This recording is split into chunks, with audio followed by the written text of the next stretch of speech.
This is the No More Wasted Days podcast, and we're your hosts, Sarah Kaufman Bradstreet and Heather PG. Grab your favorite NA drink and listen as we share vulnerable stories so you never feel alone on your alcohol-free journey. And gain insights from us as we break down our most used tips and strategies that have kept us alcohol-free.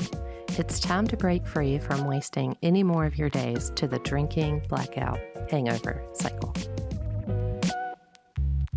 Welcome to another episode of the No More Wasted Days podcast. I'm one of your hosts, Sarah. I'm Heather. And we are super excited about the topic today.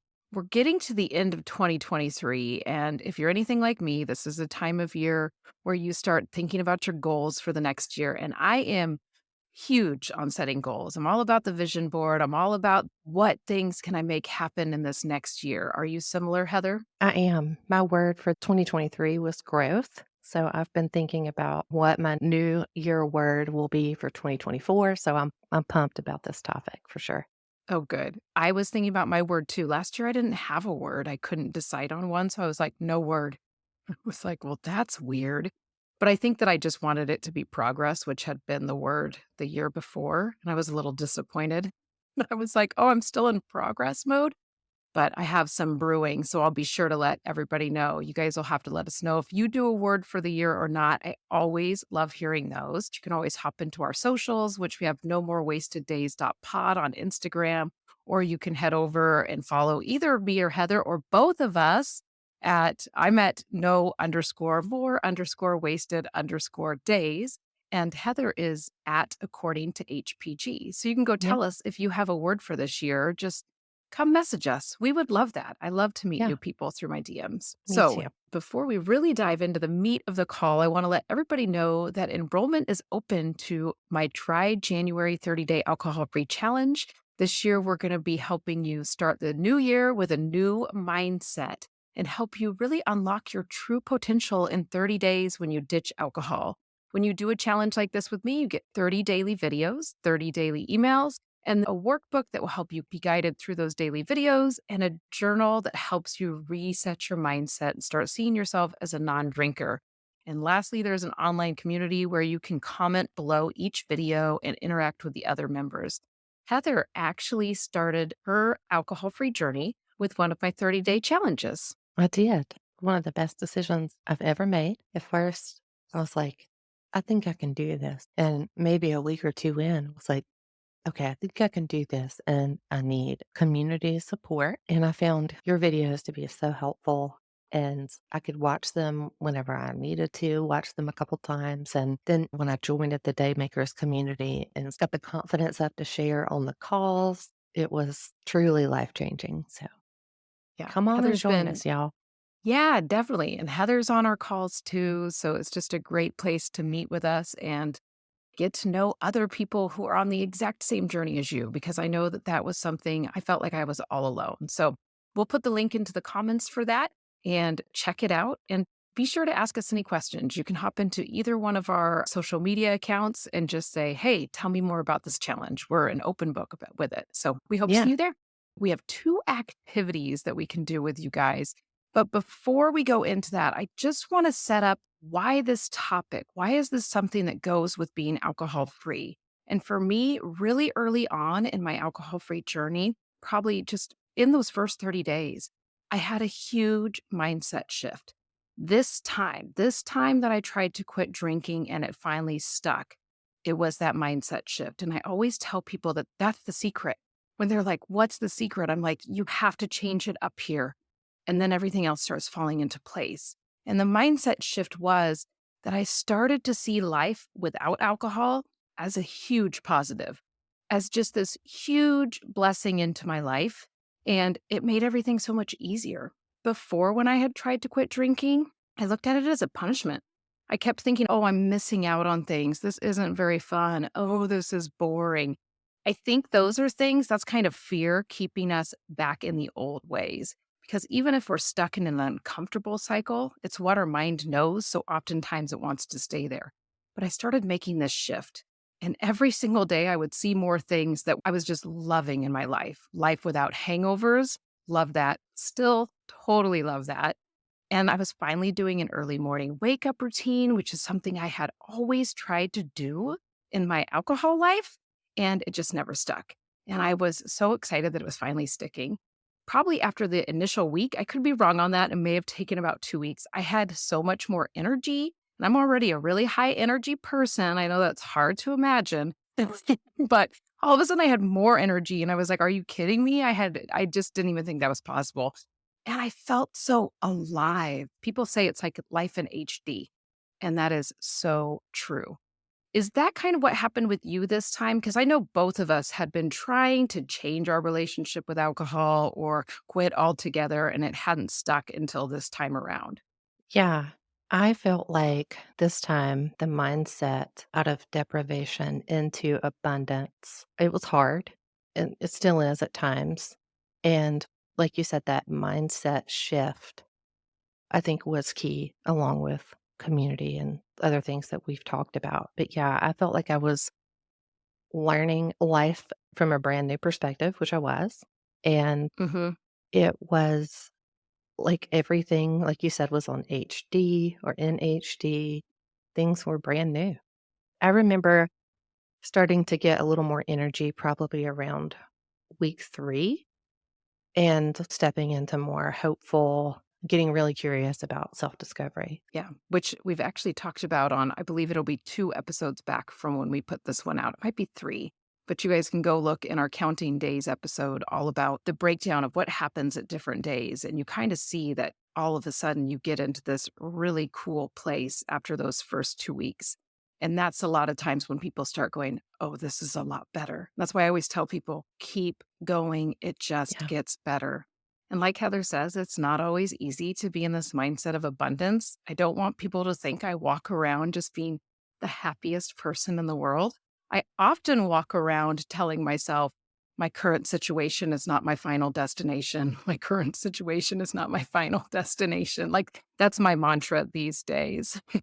When I first quit drinking, my mantra was, drinking won't help this. It will only hurt this. When I was stuck in those times where I was like, oh, I'm so stressed. I just want to drink. Drinking will not help this. It will only hurt this. So grab some mantras and don't think that this comes easily to Heather and I. It's just that we choose to work on it. Yeah. And it's simple work, isn't it? Yeah. It's just Yeah. kind of it's that consistency piece that I think people go, "Okay, well, I did the work for, like, 30 days, and now I don't need to do the work anymore," and that's not true. No. It's consistent work over time. Yep. So, when I started seeing this mindset shift, I could finally see that without alcohol, I had a second chance to be whoever I wanted to be. And I was giving myself this chance to reinvent myself. And I always tell people we don't get that chance a lot as adults. There's just not huge moments where you can go, oh my gosh, everything is new. I can do this differently this time. And it was this huge enlightening thing for me. And I hope that if you're new to your alcohol free journey and you're not feeling that yet, you can do some of these activities and maybe it'll start helping you see these things. So, are we ready to dive into our activities? Let's do it. All right. I did this one with Heather. She was brand new to our community. So, it was, gosh, almost 3 years ago. And I call it U 2.0. And I said it on another podcast already, but I quit drinking in May and summer was coming and I was a teacher and I was like, "Oh my gosh, this is going to be hard. This is going to be super hard to have my summer off and I'm not drinking because that was the time that I normally drank." And I called myself Summer Sarah at that point.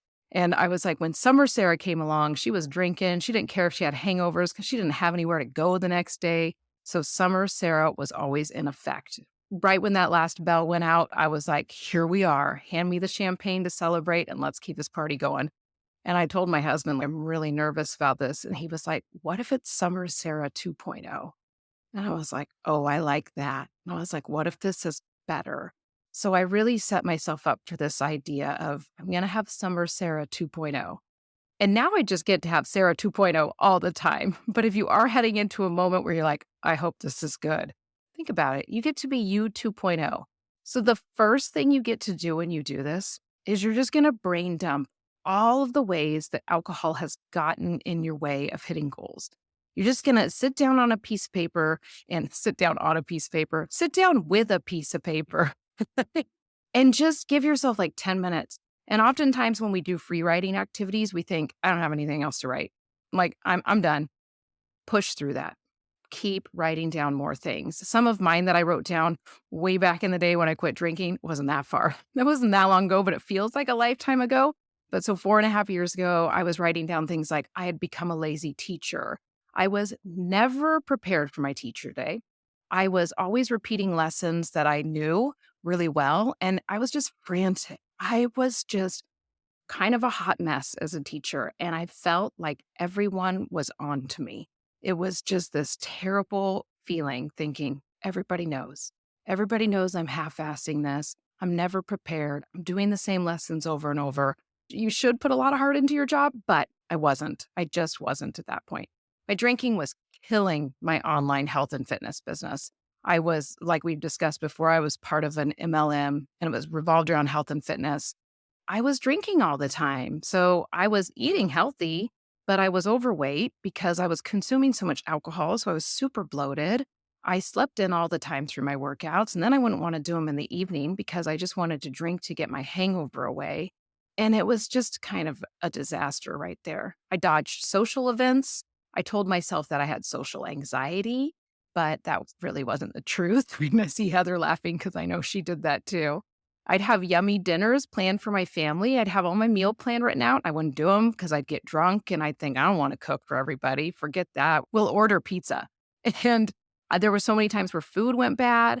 And I kept saying I wanted to quit teaching and work full time from home. But my drinking just had me so low energy that I couldn't go after any of the goals. I could go on and on and on.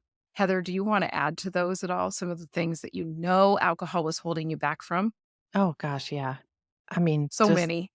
so many, like from the start of my day, waking up hungover, low energy to, like you said, about not giving your job your all, to right down to letting the food go bad from just not eating it, 'cause no longer having an appetite because I had gotten a buzz, or just being like, I don't want to cook that. Let's just have DoorDash bring it to the house.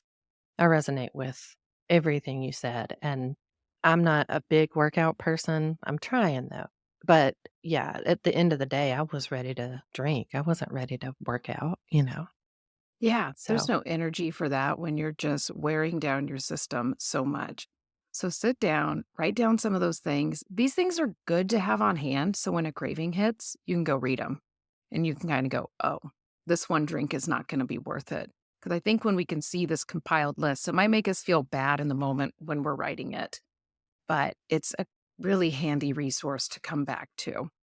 yeah, I worked from So, home forever, for years. And when I first quit drinking, I put a list of similarly what we just talked about on a big post it note that I could see from my desk at home that helped me stay focused toward the witching hour. yeah, I think it's so important. And even it's kind of interesting because I'm coming up on a weekend with my husband is going out of town. And those are those little moments where that voice really sneaks in and goes, nobody will know. It's not so much about alcohol anymore. Right now, it's definitely about sugar and food. And I'm like, nobody will know. And I'm like, I will know. And I have to kind of go through the rundown of, okay, this does not align with my goals right now. So it's helpful in so many different areas. You'll know. Always tell yourself that. I used to go, "It doesn't matter if I know because I don't care." And I'm like, "No, I do care. Tomorrow me cares." So Yeah. I just have to think of that person in my brain. So the next thing, so you went through, you did all those negatives. You need to brain dump all of the positives. And I listed a lot of mine at the beginning: the hangover free life, getting things done around the house. I started to notice that my house not being picked up was not actually my natural tendency. It was actually a big product of being hungover or being drunk and just being able to go, oh, I don't really mind my house being like this. I did mind my house being chaotic, and getting on top of the housework was a really good feeling. So just get in there, brain dump all the positives, and just keep writing. When you think you've got them all, keep going, keep digging deeper, and then keep that as a running document. If you're a paperless person, have a Google Doc, but just have all of these things written down because you're going to start seeing that the positives are way better than those negatives, and that you can start going, okay, if I'm that person with all the positives, that's who I want to be. That's what's going to get me to my big goals. Yeah. That's how you get to you 2.0. Exactly. So now we get to hop into my favorite part of You 2.0, which I call future casting. And this is part of the 30-day alcohol free challenge. It's just one of the many activities in there that we do. But you're going to start future casting yourself into where do you see yourself in 6 months? Where do you see yourself in 1 year? And where do you see yourself in 5 years? And if those feel way too overwhelming, because I know if you've never done an activity like this, you can go, I don't know where I see myself in 6 months surviving. You can go back and say, okay, where do I see myself in 30 days? Where do I see myself in 3 months? Where do I see myself in 6 months? I like to do the 6 month, 1 year, 5 years. It makes me feel really hopeful when I start writing those down.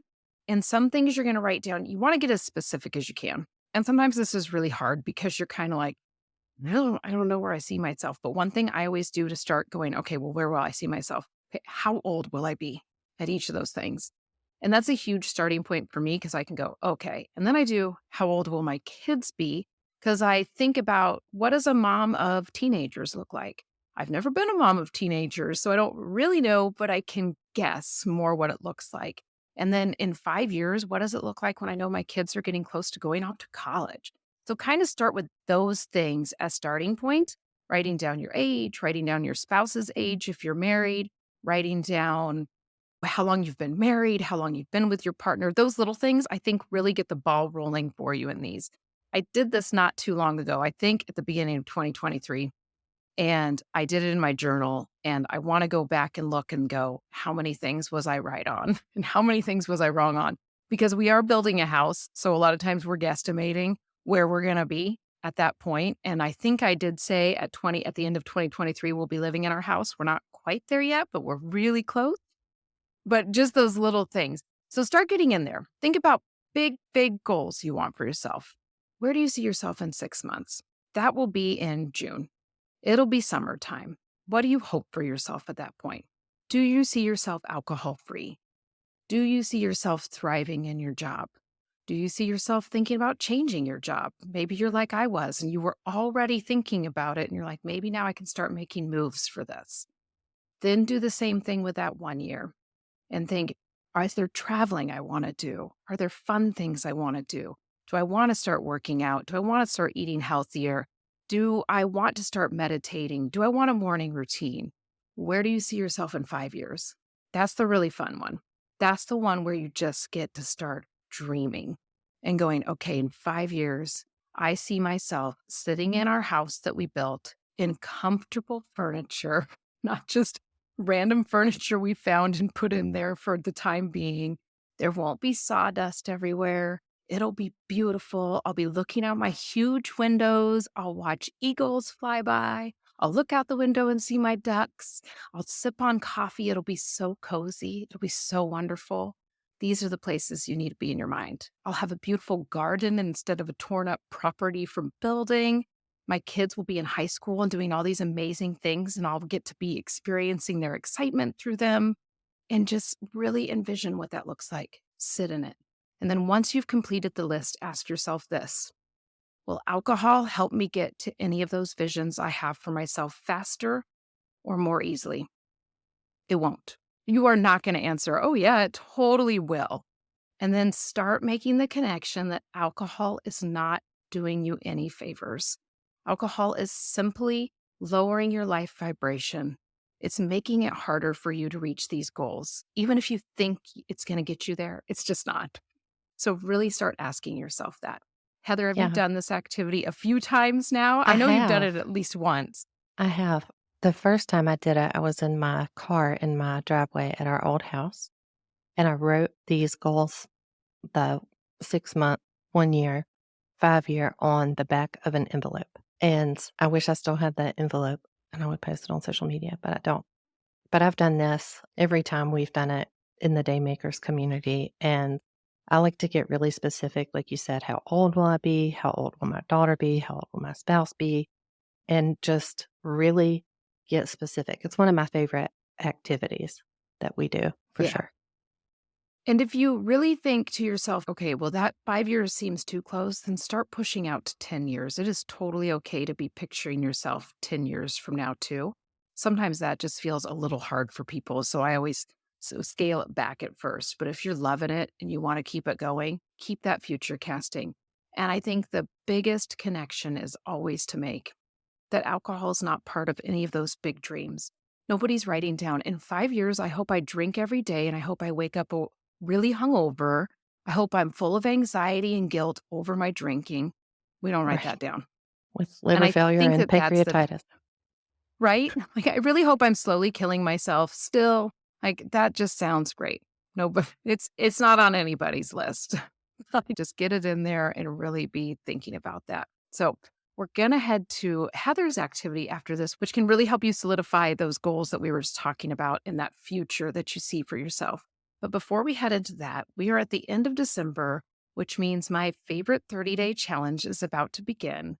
Dry January is coming up, and you have the chance to do it with a group of people. You don't have to do it on your own. If you're interested in joining my 30-day alcohol-free challenge, you can head to the link in the show notes. If you're listening to this going, yes, I need a reset. I need to do this. This is the perfect time. And a lot of people who do the 30-day challenge go beyond and keep going and keep continuing on and hitting more alcohol free days. So check that Yeah. out if that sounds interesting to you. And I'm going to hand it over to Heather so we can hear about her activity. And I've never Yeah. heard it, you guys. I'm super excited about it. Well, it's really simple. I learned this in life coach training through Martha Beck. It's called Wildly Improbable Goal or Dreams if you don't like the word goal. Sometimes that can be intimidating. It's very similar and pairs well with U 2.0. So get out a piece of paper, take about 10 minutes, and think about a goal or a dream that you have. It can be anything. There are no rules. It does not have to make sense. It doesn't even have to be attainable. You just think about something you've always wanted to do. I'll use an example. I always wanted to have a podcast, and it was something I would talk about when I was drinking. Well, that never came to fruition. And one day we were on a daymakers call, and somebody mentioned, "You have a nice sounding voice. You should have a podcast." So that's what I did. I launched my own podcast a year ago. But it doesn't even have to be attainable. If you want to be a Broadway performer, just write it down. What did you want to be when you were a kid? What is something that you have never told anybody? And I encourage you to tell one person. You can tell me, you can tell Sarah, what your goal is or your dream is so that you've given voice to it. And ask them to check in 3 months and say, "Hey, how's that art goal going?" Or I actually did this with a friend this year. I put it on my calendar and I would text her like, "Art goal, question mark." And just get really wild. It's wildly improbable goal or dream and just write out. You can write out several, you can write out one, you can get really specific and think about, where do you live? Where do you see this happening? Do you live in the US? Do you live in England? Get as many details, like, what are your surroundings? Do you live at the beach? Do you wake up and have blue walls? And go through the start of your day all the way to the end of your day as if you are living this wildly improbable goal. It's so simple. Like I said, it pairs well with U 2.0, and it can be 6 months from now. Time doesn't exist if you don't want it to. It can be 10 years from now. But it really takes you from that square one thinking into square three thinking of dreaming and scheming. You know, one thing to ask yourself that I encourage the folks that I work with one on one: what would your life be like if there were all green lights and you had no interruption? What would you do? And it doesn't have to be a way to earn money. It doesn't have to be going back to school. It doesn't have to be anything traditional. If you had all green lights, what would you do? And you can use that as a prompt, or go back to what you wanted to be as a kid or a dream you've never told anybody. So it's really simple, but it's really powerful, and it gets us into that creative mindset and out of the deprivation mode of like, "Oh, I can't drink anymore." Well, maybe Yeah. not, but you can do X, Y, or Z. You can start your own company. You can go back to school. You can backpack across Europe. You can. I So, love that. Oh my gosh, I have so many that I want to write down now. And I yeah, love too that then it's like, live that day as you're either working towards that goal or as if the goal has happened. What does your day look like? yeah, Because I had just listened to another podcast. I'm a heavy podcast consumer. Being a podcast creator is brand new to me. But one podcast I was listening to, the lady said, I manifested this life that I live now. I made it happen. And one of the things she did every single day, which is really similar to what Heather was saying, she wrote down what a day in that life looked like. She wrote it down every single day and wrote it out from start to finish. And I thought, what a cool thing to do. And I thought about even myself. I was like, oh, I can picture what I eat. I can picture the clothes I want to wear. I can picture just how I feel. And even my husband was saying, he's like, what do you want to do when the house build is over? And I was like, I always say, I just want to relax. But that's not even true. He goes, well, what does that look like? Because he's like, I know you. You don't want to relax. And I was like, I kind of just want to do housework and enjoy my house that I built and like dust it and clean it and make it beautiful. And I want to cook food in it and I want to write in it and I want to meditate in it. But it was right when he said that, I was like, I want to do all the things that I love doing, but just in that dang house. Yeah. So it's a really fun activity to start going, what will it look like in the future? Which rings Yeah. true definitely to my current situation. It's not my final destination. That's right. I mean, think about what do the sheets feel like? What do you smell? Like I said, what color are the walls? Do you have carpet? Do you not? Do you work from home? Do you get on a jet and fly to New York City? I mean, that's why it's called a wildly improbable goal. And think about, does alcohol fit into that picture, like you were saying? Does that serve me and am I at peace with that in this wildly improbable goal? So, Yeah. And I feel yeah. like sometimes we have these moments where we do romanticize alcohol Hmm. and we'll think, oh, I'm going to travel to Italy and I'm going to drink all of the wine there and it's just going to be beautiful and wonderful. But then if you kind of go, okay, what's the reality of that look like? I'm going to travel to Italy and I'm going to drink too much wine and not enjoy myself. Like, okay, yeah, what does it really look like if I make that choice? And then I Right. go, oh, okay. And just a little fact out there, we just had a community member go to Italy for like Hmm. a month, alcohol free, and he said he loved it. It was wonderful. Yeah. So, but Italy was when he went there, I was like, that's one of the places that I've always been like, or you couldn't go to Italy if you're a non-drinker. And I was like, wait a second, yes, you can, because he just proved it to us. Yeah. So, He most certainly did. And he had a fantastic time and built much better memories, I think, and enjoyed the trip overall much more than he anticipated, and was pretty new yeah, into the journey too. yeah, it really was for him. And I'm so proud of him because he's kicking butt and He really inspiring all of is. us to do the same and be like, don't be afraid of travel. Don't be afraid of holidays. Don't be afraid of what your next year looks like being alcohol free. It's probably going to look way better than you could ever imagine. It's going to be one Yeah, of those wildly improbable goals. Like you'll hit it yeah, and you go, oh my God, I did it. I had an alcohol free year and it was amazing. yeah. Some of the things I've been thinking about is if we're blessed with another day, this time is going to pass regardless. And it's what we make of it, as cliche as that sounds. We can either be stuck in the drinking blackout hangover cycle, or we can be focusing on 2.0 wildly improbable goals, and the time's going to pass. So make it worth it. Yeah. And you don't get as much time as you think you do. That's always my That is thing true. too. I'm like, oh God, what if I wasted my last day with like a hangover day? How crappy would that be? Right. Yeah. It's like, You know, I don't I'm want to get dark on all of you, but it is like, don't waste it. right. And another thing too that rings true for me, this could be applicable to anything, but it doesn't have to be the absolute worst rock bottom dumpster fire situation to improve your life. It doesn't Yeah. have to be the worst to Yeah. improve. So if you're listening and you're thinking like, well, I don't really have a problem. You don't have to have a problem to choose to feel better and look better and enjoy your food and be present and remember your life and not have crappy hangovers. It doesn't have to be horrible to make a change for the better. Yeah. You can get out there and enjoy a life beyond your wildest dreams. Do it Yeah. alcohol free.